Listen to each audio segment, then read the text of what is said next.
من الشيطان الرجيم بسم الله الرحمن الرحيم فإمساك بمعروف أو تسريح بإحسان ولا يحل لكم أن تأخذوا مما آتيتموهن شيئا إلا أن يخافا ألا يقيما حدود الله فإن خفتم ألا يقيما حدود الله فلا جناح عليهما فيما افتدت به تلك حدود الله فلا تعتدوها ومن يتعد حدود الله فأولئك هم الظالمون فإن طلقها فلا تحل له من بعد حتى تنكح زوجا غيره فإن طلقها فلا جناح عليهما أن يتراجعا إن ظنا أن يقيما حدود الله وتلك حدود الله يبينها لقوم يعلمون. طلاق دو ځله دي، نو ساتل دي د ښځې د دې نه وروستو په معروف او ښه طریقې سره، یا آزادول دي د دې ښځې په ښایسته طریقې سره، او جایز نه دي، حلال نه دي ستاسو دپاره چې واخلئ هغه مال هغه ډالۍ چې تاسو ورکړي دي خپلو بیبیانو له شیئا هیڅ شی الا یخافا مګر که یریږي دا ښځه خاوند الله یقیما حدود الله چې قایم به نه کړي دوی حدود د الله د الله پولي. فإن خفتم نو که تاسو یریږئ اسلامي حکومت ای جرګې مارانو الله یقیما حدود الله چې قایم به نه کړي دا ښځه خاوند د الله حدود فلا جناح علیهما نشته دی ګناه په دې دواړو باندې فیما افتدت به هغه مال کې چې فدیه ورکوي بدله کې ورکوي دې لره دا ښځه تلک حدود الله دا پولي د الله دی فلا تعتدوها نو د دې نه تجاوز مه کوئ مه تېرېږئ د دې نه. ومن یتعد حدود الله څوک چې تجاوز وکړي د الله د حدونو د پولونه فاولئک هم الظالمون دا کسان ظالمان دي. فإن طلقها نو که چېرته طلاق کړي دا ښځه خاوند فلا یحل له په درېیم ځل باندې نو فلا تحل له نو حلاله نه ده دا ښځه د دې خاوند دپاره من بعدو د دې نه وروستو حتی تنکح زوجا غیره تر دې چې دا نکاح وکړي د بل خاوند سره. فإن طلقها نو که هغه دویم خاوند دا طلاق کړه فلا جناح علیهما نشته ګناه په دې ښځه او د دې خاوند باندې یتراجعا چې یو بل ته واپسي وکړي په نکاح سره. ان ظنا ان یقیما حدود الله ګمان د دوی چې دو به قایم کړي د الله پاک پولي او حدونه وتلک حدود الله او دا پولي د الله پاک دی یبینها بیانوي دي لره لقوم یعلمون دا قوم دپاره چې هغه پوهیږي. مخکې هم د طلاق احکام ذکر شو او دلته نور احکام بیانوي چې طلاق رجعي او د هغې نه وروسته رجوع کول یا نه کوله په کوم صورتونو کې رجوع کیږي خپلې ښځې ته چې طلاق ورله ورکړي کوم صورتونو کې بیا نه کیږي دا مسایل بیانوي. او د ښځې نه د مهر واپس اخیستو نه منع چې مهر چې کوم ورکړل یا تحفې ډالۍ هغې له ورکړل دي دا به نه اخلي. د خلع صورت چې کوم دی چې په هغې کې طلاق بالمال ورته ویل کېږي خلعه په هغې کې بیا د خاوند دپاره جایز دی چې د دې ښځې نه بیا مال واخلي. او دریو طلاقو د دریم طلاق حکم بیانوي چې کله درې طلاق ورکړي نو بس دا ښځه چې کوم دی د دې خاوند د نکاح نه ووته نو دا هسې نه حلالېږي تر څو پورې چې دې د بل خاوند سره نکاح نه کړی هغه بیا طلاقه کړي نه یا هغه مړ نه او بیا که وروسته دوی دواړه د یو بل سره نکاح کول غواړي نو بغیر د حلالي نه به نه کېږي. نو دا مسایل بیانوي. نو د جاهلیت په زمانه کې د خلقو دا عادت و چې خپله ښځه به یې طلاقه کړه کله به چې د هغې عدت چې کوم دی هغه نږدې شو بیا به یې ورته رجوع کړه بیا به ولګېده طلاقه به یې کړه بیا به یې ورته عدت کې دنده رجوع کړه وایي ته زما ښځه یې بیا به چې دغه شو عدت ختم شو بیا به یې طلاقه کړه تر دې پورې چې 100 طلاقه به هم خلق ورکوله په دې باندې به یې دا ښځه تنګوله. نو اسلام چې کوم دی هغه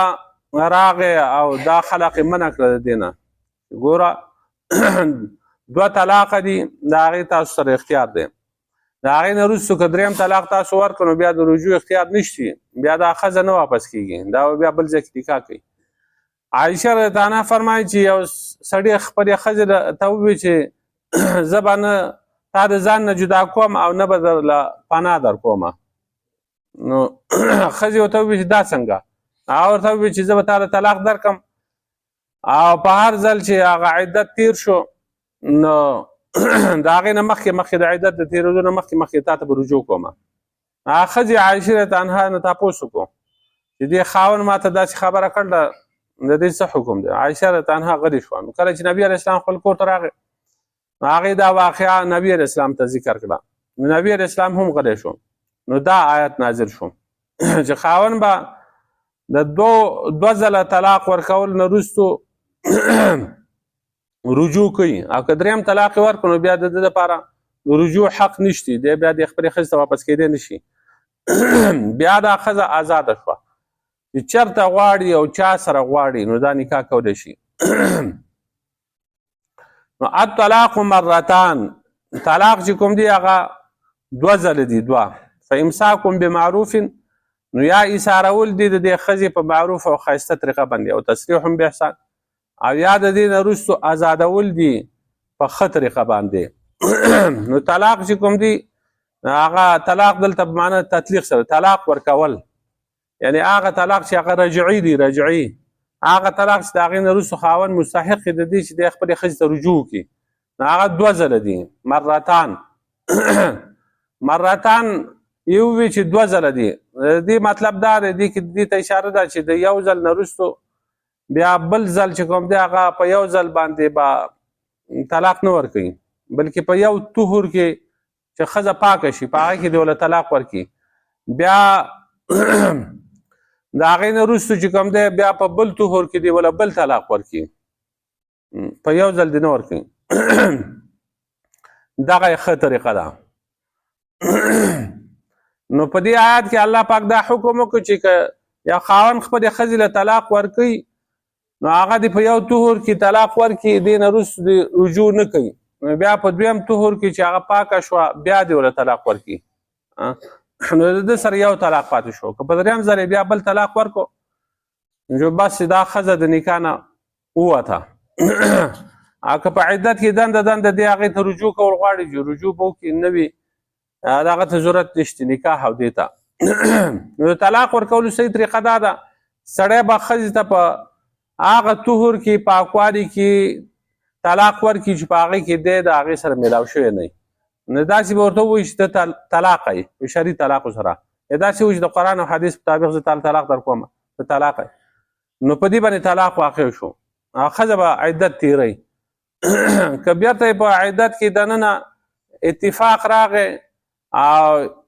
یا د دې سړي خوښه شوه چې بیا زه دې ته واپسي کوم نو دوه کسان ګواهان دې کښېنوي ښځې ته دې رجوع کړي. او بعضې وایي چې ګواهانو ته پکې هم ضرورت نشته. بیا په دې کې مهر نشته او نه د ښځې رضا پکې شرط دی. ښځه که خوشحاله هم نه نو خیر دی، بیا به ژوند تېروي. او که بیا اختلاف راغی نو طلاق به بیا ورکړي او عدت دې تېر کړي، بیا دې په دې عدت کې دننه رجوع کړي، واپس دې شي، ګواهان دې مقرر کړي، د ښځې هغه رضا ته ضرورت پکې نشته. او که بیا یې په درېیم ځل باندې طلاق ورکړه نو بس دا ښځه چې کوم دی هغه ووته د نکاح نه. نو ځکه وایي دلته چې طلاق دوه ځله دي، یا ایسارول دي د دې په ښه طریقه باندې یا ازادول دي د دې په ښه طریقه باندې. ولا یحل لکم ان تاخذوا مما اتیتموهن، او جایز نه دي، حلال نه دي ستاسو لپاره چې تاسو واخلئ د هغه مال نه، د هغه تحفو ډالو نه چې تاسو د خپلو ښځو له ورکړي شیئا، هیڅ شی به ترېنه واپس کوئ.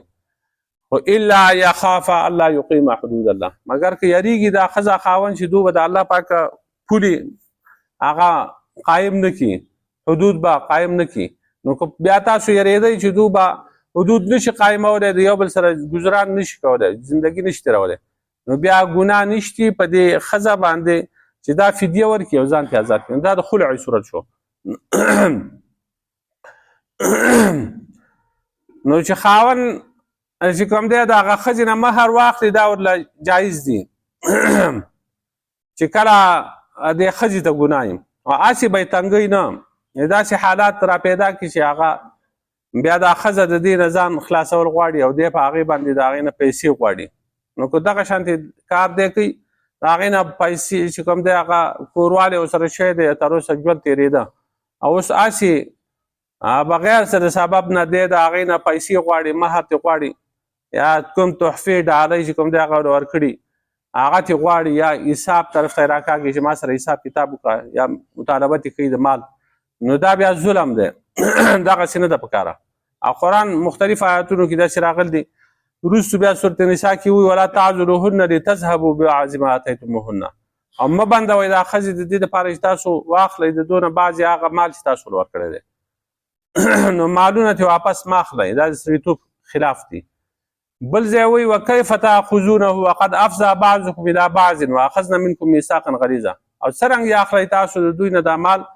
حالن کې رسایي کړي ده بعضې ستاسو بعضو نورو ته، او ستاسو نه دې ښځو کلک لوظ اخیستی دی. نو د دې باوجود بیا چې هغه تر اوسه پورې دا ستا ښځه وه تا ته فایده اخیسته او د هغې نه بچي پیدا شوي دي، وایي چې بیا پیسې د هغې نه واپس اخلي، دا ښه خبر نه ده.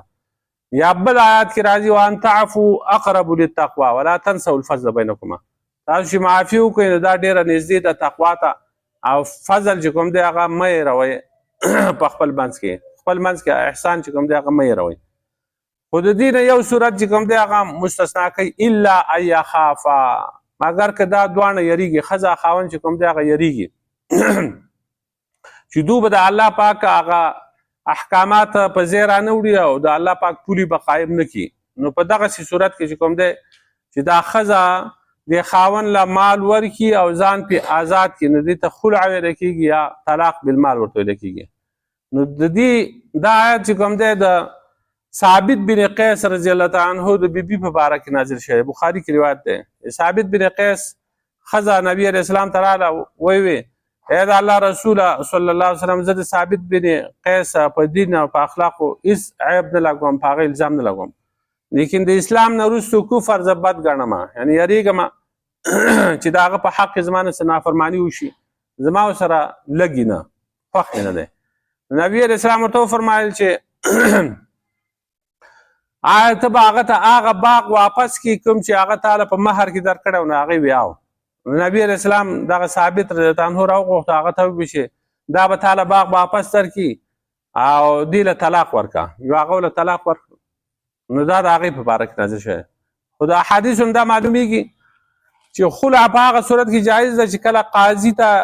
پته ولګي چې دا ښځه معذوره ده، د دې مجبورتیا ده، دا د دې خاوند سره نور وخت نشي تېرولی، او که هسې په معمولي اختلافاتو باندې او په بانو باندې دا ځان وباسي د هغه د نکاح نه، نو دې باندې سخت وعیدات راغلي دي. نبي علیه السلام فرمایي کومه ښځه چې د خپل خاوند نه بغیر د څه مجبورتیا نه طلاق غواړي، په هغې باندې د جنت خوشبوی حرامه ده. او بل حدیث کې راځي نبي علیه السلام فرمایي چې خلع غوښتونکې ښځه او د خپل خاوند نه جدایي طلب کوونکې ښځه دا د منافقانو ښځو نه ده، منافقه ده. نو فإن خفتم الله یقیما حدود الله، که چېرته تاسو یریږئ چې دوی به هغه حدود د الله پوره نه کړي، نو د دې نه دا معلومیږي د الله یخافا فإن خفتم نه، دا دوه خبرې معلومیږي چې ښځه خاوند په منځ کې په څه خبره چې کوم دی هغه متفق نه شي، د دواړو تر منځ چې کوم دی هغه جګړې پیدا شي، نو ښځه به بیا خامخا دا معامله چې کوم دی قاضي ته عدالت ته پیش کوي، عدالت به بیا د خلع او د معاوضې فیصله کوي. خاوند به دې ته رضا کوي چې ته ورته طلاق ورکړه، دا ښځه به دې ته رضا کوي چې ته زیات مال ورکړه. نو دا دواړه یریږي په دې خبره کې چې پورې هغه نشي قایمولی، د الله حدود د احکامات نشي په ځای راوړی. او فإن خفتم که تاسو یریږئ، دا نو فإن خفتم که تاسو یریږئ، نو دا د قاضي ته وایي، اسلامي حکومت ته وایي، او هغه نیکانو کسانو ته چې هغه جرګې ماران دي دوی ته وایي که تاسو یریږئ چې دوی به بیا د یو بل سره زندګي نه تیروي، نشي تیرولی په صحیح طریقه باندې، نو بیا ګناه نشته چې دا ښځه فدیه ورکړي، مال ورکړي او ځان پې آزاد کړي. نو اوس د دې څلور صورتونه دي. د دې اول دا دی چې د ښځې طرف نه یری چې هغه د خپل خاوند چې کوم دی هغه بد ګڼي او نافرماني کوي د هغه، نو خاوند له بیا جایز دی چې په خولې سره د هغې نه مال واخلي او دا آزاده کړي. دا د ثابت بن قیس رضی الله عنه د دې بیبي د واقعې نه هم دغسې معلومه شوه. دویم دا دی چې یره د خاوند د طرف دی چې خپله ښځه وهي ټکوي تکلیف ته رسوي نو د ده دپاره فدیه اخیستل چې کوم دی هغه جایز نه دي. دی به د هغه ښځې نه پیسې نه اخلي کله چې نشوز او نافرماني او نقصان د دې خاوند د طرف دی نو بیا دا خاوند د دې ښځې نه پیسې نشي اخیستی لکه مخکې چې وایي چې ولا یحل لکم ان تاخذوا مما اتیتموهن ستاسو لپاره جایز نه دي چې تاسو د دې ښځو نه هغه مال واخلئ چې تاسو له ورکړی دی. دریم قسم دا دی چې د یو طرف نه هم یاره نه وي خو دواړه هسې په خلع باندې رضا شي نو په دې کې اختلاف دی. نو اکثر علما وایي چې دا خلع جایز ده او اخیستی شوی مال چې کوم دا حلال دی. څلورم صورت پکې دا دی چې دواړو طرف نه یره په دې طریقه چې ښځه بد اخلاقه ده د خاوند نه په خلع باندې چې کوم دی هغه ازادي غواړي لیکن خاوند چې کوم دی هغې د ازادي نه ورکوي طلاق نه ورکوي. آخر دا چې دا خاوند تنګ کېږي نو هغه روزانه وهي ټکوي او اختلافي جګړې جنګونه نو دا سړی ویریږي چې یاره اوس زما ایمان په دې باندې بربادیږي.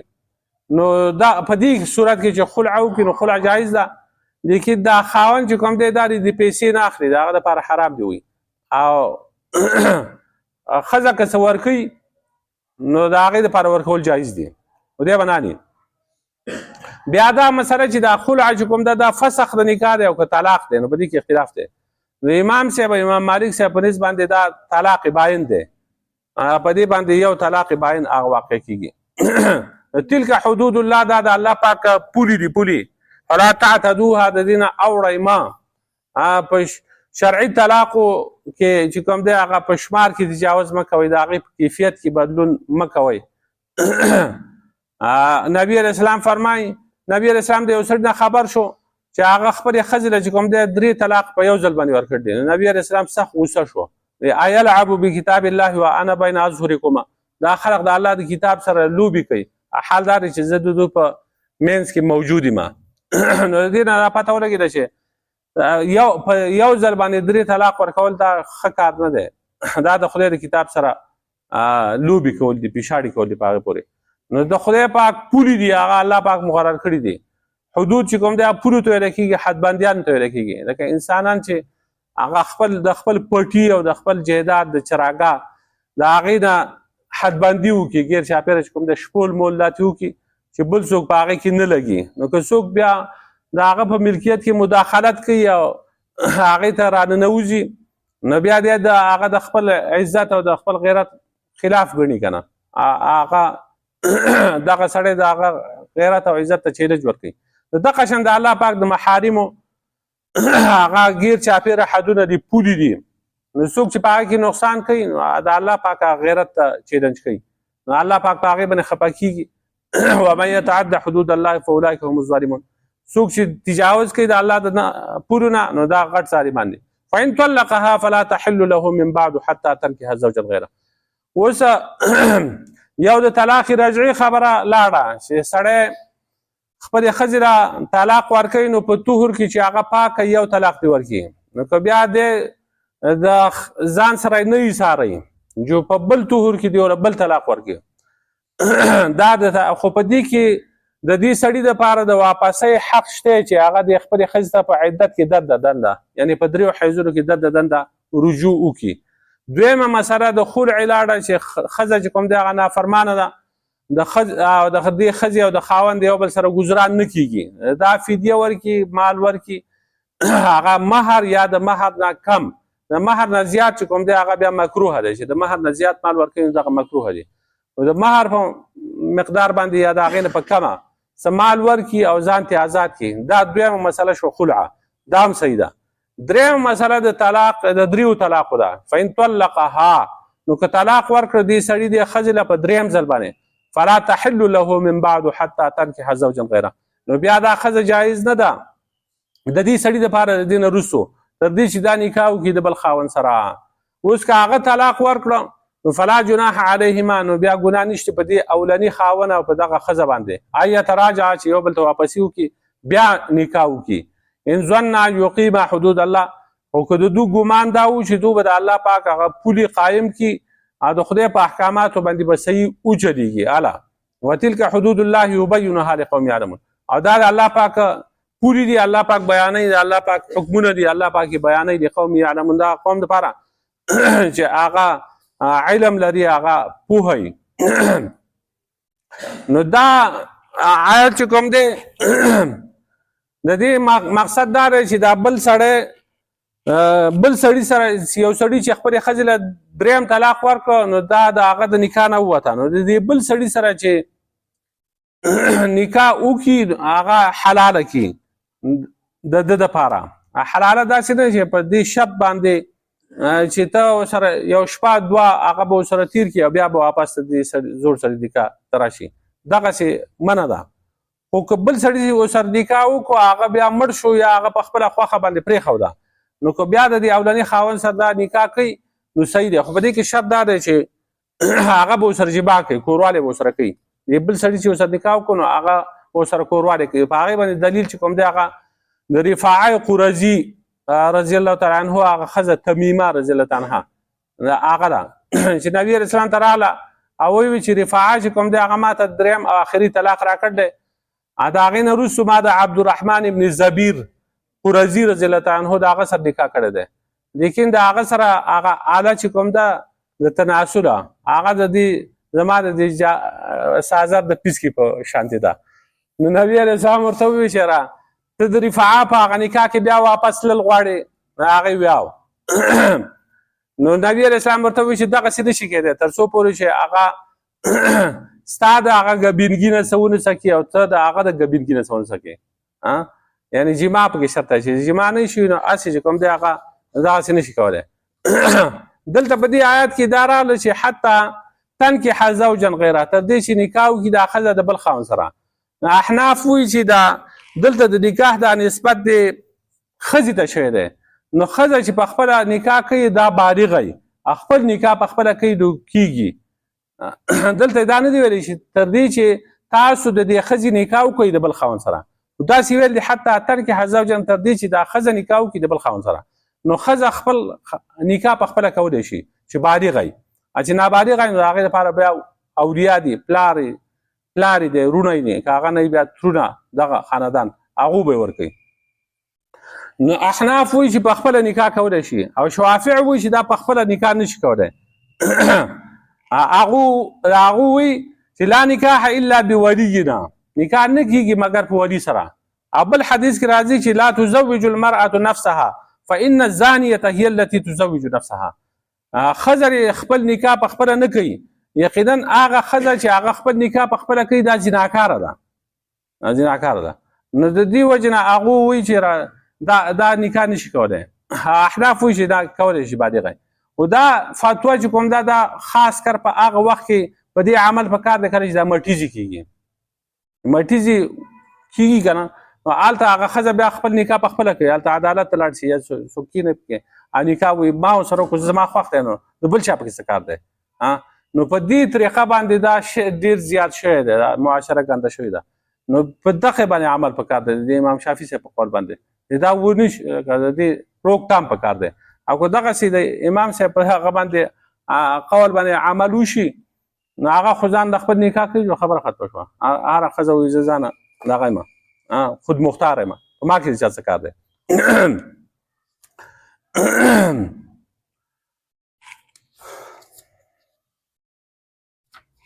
الطلاق مرتان طلاق دوه ځله دي فامساکم بمعروف نو ایسارول د دې ښځې د دې نه وروستو په ښه طریقه او تسریح باحسان یا خوشي کول دي پرېښودل دي د دې په ښه طریقه باندې ولا يحل لكم او حلال نه دي ستاسو دپاره ان تاخذوا مما اتیتموهن شیئا چې واخلئ تاسو د هغه څه نه چې تاسو دې ښځو ته ورکړ دي څه شی الا ان یخافا الا یقیما حدود الله مګر چې یریږي دوی چې قایم به نه کړي د الله پاک پولي فإن خفتم تاسو یریدئ الله یقیما حدود الله چې قایم به نه کړي دا ښځه خاوند د الله پاک پولي فلا جناح علیهما نشته دی ګناه په دوی باندې فیما افتدت به هغه څه کې دوی چې دا ښځه فدیه ورکړي هغه مال تلک حدود الله یعنې ځان پې آزاد کړي او هغه په فدیه کې څه ورکړي تلک حدود الله دغه پولي د الله دي فلا تعتدوها نو د دې نه تجاوز مه کوئ وما یتعد حدود الله څوک چې تجاوز کوي تیریږي د الله د حدودو نه فاولئک هم الظالمون دا کسان ظالمان دي فإن طلقها فلا تحل له من بعد حتى تنكح زوجا غیره که چېرته طلاق ورکړي دا خاوند د ښځې ته نو جایز نه دي د دې لپاره د دې نه وروستو چې تر دې چې دا نکاح وکړي د بل خاوند سره فإن طلقها که چېرته طلاق ورکړي دا دویم خاوند دی ښځې ته فلا جناح علیهما نشته د ګناه په دې اولني خاوند او دغه ښځه باندې ان یتراجعا چې دوی یو بل ته واپسي وکړي په نکاح سره ان ظن ان یقیما حدود الله د دوی ګماني چې دوی به قایم کړي د الله